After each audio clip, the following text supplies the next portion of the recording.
What's up, Kyle Russell again with HydroMind. This video, I want to give you some quick, really practical things to help you deal with being caught inside, both physically and mentally.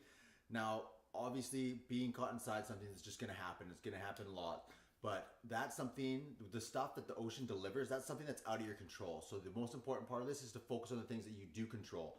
So I know it can be really anxiety raising and kind of scary if you're being caught inside, especially if you're super tired and especially if the swell is really big. So these things are going to help you a lot, and these are things you can start right away. It doesn't take any time to build it. You can just start doing it right away.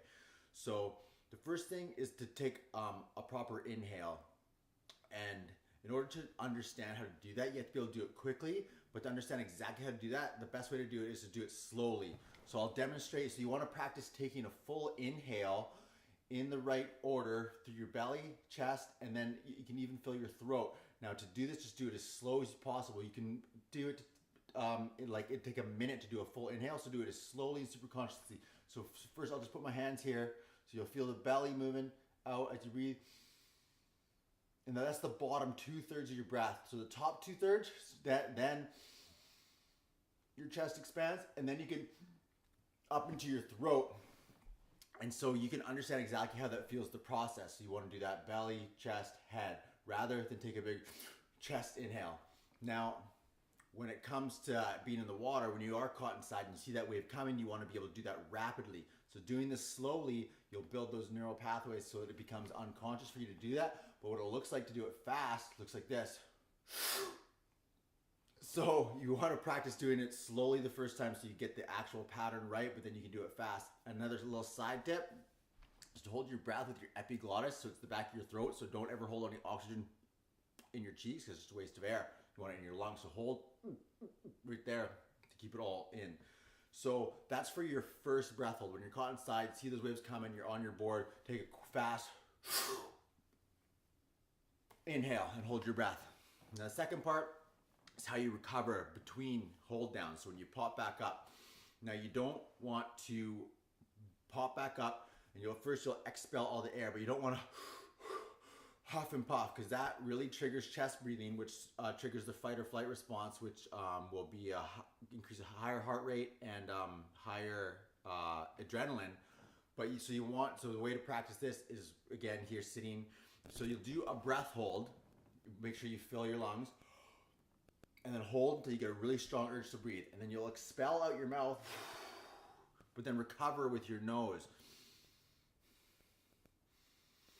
And don't try and breathe deeply. See how shallow you can keep it while you're sitting here doing it. Now the reason for this is because if you, that's chest breathing again, but also that panicking is gonna prevent you from recovering. And so breathing through your nose keeps you calm, but as well, it's gonna increase your red blood cell count while you're sitting here. So you have more red blood cells in your bloodstream for when you go out into the water. And so when you're between waves, when you do pop up, you can aim for that shallow nasal breathing to calm you down. And a second side to that is reducing your blood pressure. And that is huge, because if you have those panic breaths, you're just gonna be in a panic state, right? And so part of the mental preparation is not so, again, focusing on the things that you do control. Like when that next wave is coming, and if you're looking there and you're thinking about, oh my God, I'm gonna be held down, that wave's huge, it's gonna hit me.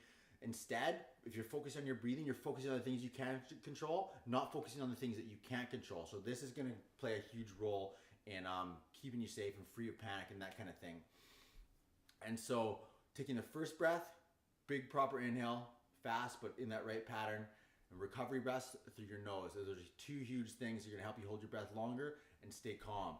And then as well, the mental side of it is focusing on the breath, is not focusing on the things that you don't control. So these are really two super simple things, but a lot of the stuff, like when you're learning to surf, or even if you've been surfing your whole life, people don't talk about these kind of things. You just kind of do what you do when you're out there. So if you don't understand stuff, you just don't know what you don't know. So and that's why they're so powerful, is because they're so simple and you can start doing them right away. So I hope this helps you, especially with winter waves coming. This stuff is super valuable. Again, those are the things you don't control, and that's part being in control of yourself and in control of your surfing, and keep you safer and have a lot more fun. So I hope you like this video.